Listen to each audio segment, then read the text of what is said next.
I'm at home. Oh. I'm still waiting for the Uber. I'm the only one at home. I'm bored. I thought you said you're sending.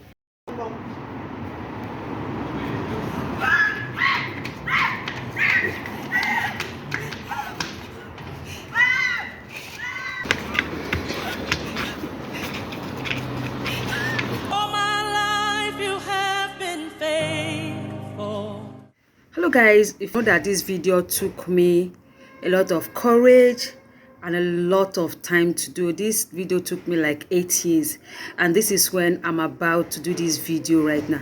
Forget that acting. That acting was done so that I will be able to have the mind to do this video. So during my NYSC days, my friend and her Chaika, the guy was actually chiking her. She have not even accepted for the guy, and the guy owns a Land Rover Cruiser, Highlander Jeep, something like that. And we went to, if you know Abuja very well, we went to Jabi Lake. And we were there, and around 6:30, it wasn't dark. I can remember vividly, it wasn't dark. And what happened? The guy was in the car. Me, I was sitting by the back door. The door was open. I was sitting, and she saw drink or something, and she went to get a drink.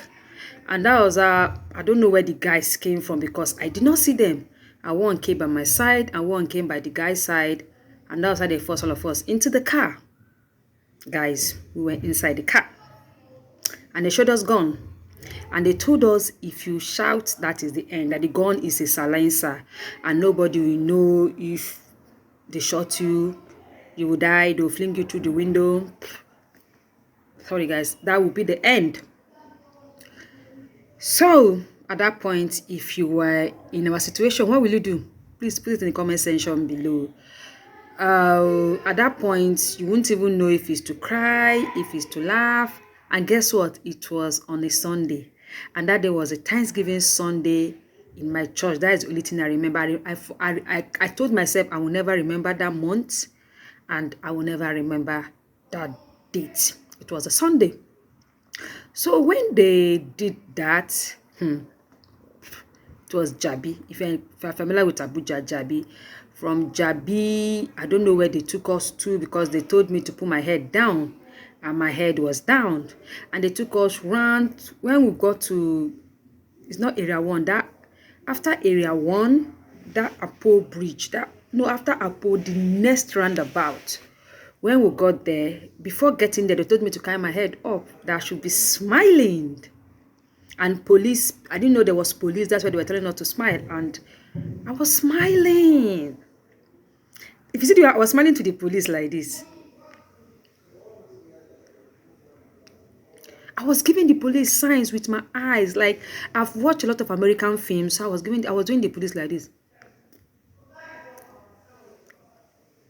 I was giving the police all the smiles, all the signs, for the police to even say, "Calm down, let me check you guys." Nothing. They just rogered the police one kind of, maybe like 1 cent, 200 naira, and the police said, I literally fainted. I literally died and woke up. I was like, are you serious? The police could not even say, let's check. Nothing. From there, I know they were carrying us round and round and round. And the guys, one of them now made a call.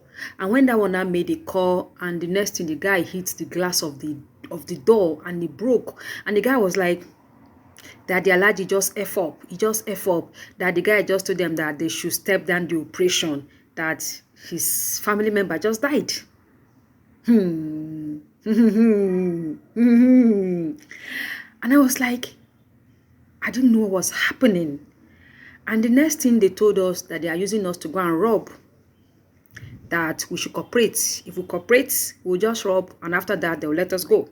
But if we don't cooperate, they will permit us, they will delete us, and nobody will know what happened to us, and they will fling us at the road. At this point, all what I was saying in my mind, I was praying in tongues, I was praying all the prayer I know I can pray. That was what I was doing. I was praying all the prayer I know in this life, that God, please, today is Thanksgiving, you know I worship you, you know I just, Father Lord, if you leave me, Father Lord, if I escape today, I will be faithful, I will be your child, I will not do any bad thing in my life. See, and ever since then, see, I'm not saying that. Let me just say, if you never sin, carry your hand up. I have seen, yes, but I have conscience. I know what it means to be kidnapped. I know what it means to be at gunpoint. I know what it means to have a gun point at your head. I know what it means to be praying for your life. Your life is at the midst of people smoking Indian help, people that hold Indian herbs, people holding guns, as in guns, not. The guy hits the glass. Then was like, the other one was like, call the Alhaji back again, call him back again. Then I made the call. And the Alhaji was like, say, put it on speaker. And the Alhaji was like, I say you people should step down the operation. My family member just died. Step down the operation. And I'm there right now. Step down the operation. And that was how one of the guy, the one in the front, one of the one in the back seat, that one was very angry. He was very furious. He just hit the door. He just hit the glass of the door. He said they should stop the car, that he's coming down. And that was he came down. And the other guy was like, nothing, we're not going to lose. We are not going to lose. Oh yeah, wait till now. I wasn't holding anything. You know, funny enough, I didn't, because they came to my house to pick me. So I didn't even carry my bag. I was holding just my phone. They carried everybody's phone. And the guy was like, if we cooperate, nothing will happen. We got to somewhere and they pushed the guy out of the car. Yes, the guy that owns the car. They pushed him out of the car. And it was remaining just me at the back seat with 3 guys. The driver and the ones driving, we are like 5 in the car.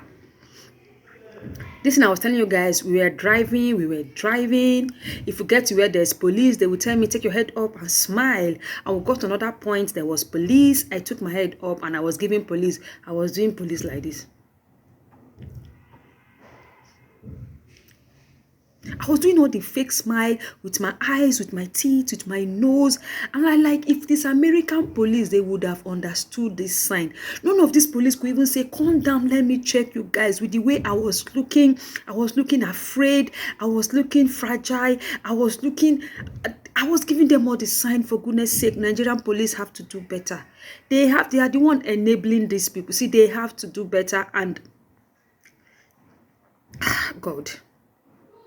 At that point, I just told myself, we cannot be saved by Nigerian police. We cannot be saved by our own police.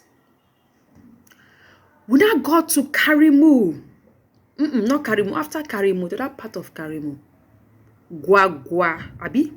I know we passed Karimu market. When we got to Karimu, the motor stopped. The motor stopped at a very busy area. When the motor stopped, they were not asking me, Auntie, and what is there tracker on this car? I'm like, me, I don't know. I'm not the owner of the car. They were asking me, is there tracker in this car? And I keep telling them, I don't know if there's tracker. I'm not aware of any tracker. They were like, there's tracker. They will shoot me. They will kill me. They will this. They will that. I said, I don't know. Then I check. They did what they want to do. The car refused to move.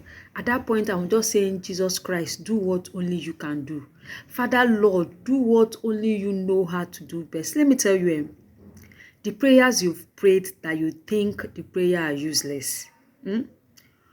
God will answer that prayer one day. Just keep praying. Just keep banking the prayer. The day the Lord Jesus Christ will do it, you'll be marvel at what he can do. You'll be marvel at the things. I don't even know what to say right now. So they tried everything for the car to move. The car refused to move. So one was like, I'm on a tracker, then put to better the tracker get a certain limit. I didn't know at this point. I was still with them. And they asked me to come down from the car. And I came down from the car. And there were people, it was a busy area. People were moving and there was a gun. The guy was holding me like this, like I was his girlfriend. And he was asking me, and he was telling me, just be smiling. If you shout, I shoot you. And people will hear the sound of gun and they will run away. That's what he told me. That people will hear the sound and they will run away. Nobody will come and save you. And at that point, I know he was saying the truth. He now told me which one was my phone. I showed him the phone. Then he now removed my SIM and gave it to me. Yeah, he gave me my SIM. He said, thank you for cooperating. Do you have money on you? I was like, you people carried everything. We don't have money. I don't have money. And they were like, hey, I have to work with them a little down. At that point, I cannot say anything. I walk with them a little down. We are like at the right side of the road. When I walked with them down, we now crossed to the other side of the road. Then I asked me, where do I live? At that time, we were staying in Area 11 at NNPC quarters. Area 11 close to Gimbia Street. That is where I was living at that time. And I was like, I live in Area 11. And they asked me, how much will take you to Area 11? I was like, sorry, I don't even know where I am. So I can't even say how much would take me, but I don't know. And they gave me 1,000 naira. No, they didn't. Did they give me 1,000 naira? Yes. They did not give me the money. They stopped a bus. There was a bus coming and they stopped the bus. And they asked the bus where the bus was going to. And the bus was like, he's going to Wuse Market. And they asked me if I can locate my way from Wuse Market. And I told them yes. And I entered the bus and they told me when I entered the bus, I should wave them and smile and told them bye bye. There were four guys with me making fun. I entered the bus and the guy gave me 1,000 naira and they waved me and I waved them and I told them bye bye. God of Nazareth. God, see, I'm just coming to say this thing after 8 years plus now, because maybe from now I'm free, but I'm up to today I still have the phobia of going to gardens. I still have the phobia of being in a certain place. I don't go to gardens. If I hear there's party or wedding, if I go to gardens for wedding, party, picnic, once it's 5, I'm leaving that place. Because I still have that phobia. I still have that thing that something will happen, but God forbid. Sorry guys, something happened. Immediately I entered the bus, like some 30 seconds when the bus moved, I just screamed, Jesus, Jesus, those guys were armed robbers. Those guys are kidnappers. They've kidnapped me for the past 3 hours. They've kidnapped me. They're armed robbers. If I tell you how the driver speed off, the driver of the bus, the driver was like, you said what? You said those guys are kidnappers? Why didn't you tell me things? Why did you do? The driver speed off as I'm telling. The conductor, everybody was like, and one man was like, no, stop. Let's go and meet them. The driver was like, meet them. Madam, are they holding guns? I said, they are holding guns. I said, madam, do you want us to drop you or take you to Wuse Market? And at that point, I was crying because I just knew, God, you save a child. You just save somebody's daughter. At that point, I cried. There was a man in the bus. He was consoling me. He was telling me, madam, your story is different. You should thank the Lord. Do you know how many dead bodies we see in this area every day? Your story is different. And at that point, I just knew that it wasn't my making. The Lord just wanted to save me. The Lord just wants to know me, to let me know that, see, it's not by your power, it's not by your making, it's just by His glory. And the bus driver even refused to collect money because I was shaking. When I got to Wuse, it was like, can you go home alone? I was like, they have to even stop a taxi to take me home. The taxi was asking me, I was just crying. I got to the house. I did not tell anybody that day because I was shaking. I woke up in the night. I was screamed. The next day, I now told somebody. I told Daniel Chikwendu was my best friend, Betty Elizabeth's brother. He was in the house that period. He came for his clearance, something like that. And I told him the guy is a born again. That's why he held me in the hands and he prayed. And I know I got a relief after the prayer. I know you asked me what happened to the girl and the boy. Nothing happened to the girl, but the boy sustained injury because they hit him gun on his head when we are in the car that we are not even aware of. And the guy, when they pushed him out of the car, he sustained some injuries and he went to the police to write some reports. And I went there the next day. No, that very day I called. Couldn't call because I didn't get them, but they actually came to the house with me and I told them where they forgot the car. Some people don't know what some of us have been through. We are not like what we've been through because God has been faithful, God has been merciful. That is, I tell people, see, there are some things people will do and go scot-free. I cannot do it because God will hold me accountable. He will tell me, my daughter, you promise say you no go do this thing. Why are you doing it? For the guy, he's okay. For the girl, and my saving grace, the one thing I was praying when I was in that vehicle was the guy was a pilot. And I was like, God, let these people not know the status of this guy. And I was like, thank God they did not know his status. Because they just came to carry that car to steal. They did not come to use that car for anything, just to go and steal like what we watch in Nigerian film. But thank God, this way I have to stop this video. Please always tell people where you're going to, who you are with, their names, their number. If it means you are in the boat, just send them, share your ride with them. You never can tell. Some people go out and come back. See, going out and coming out now in this country is a testimony. It's a testimony, guys.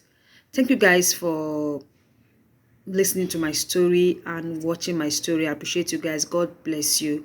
God bless you. All of us will live to see our children's children, because that's what my Bible tells me. Take care, guys.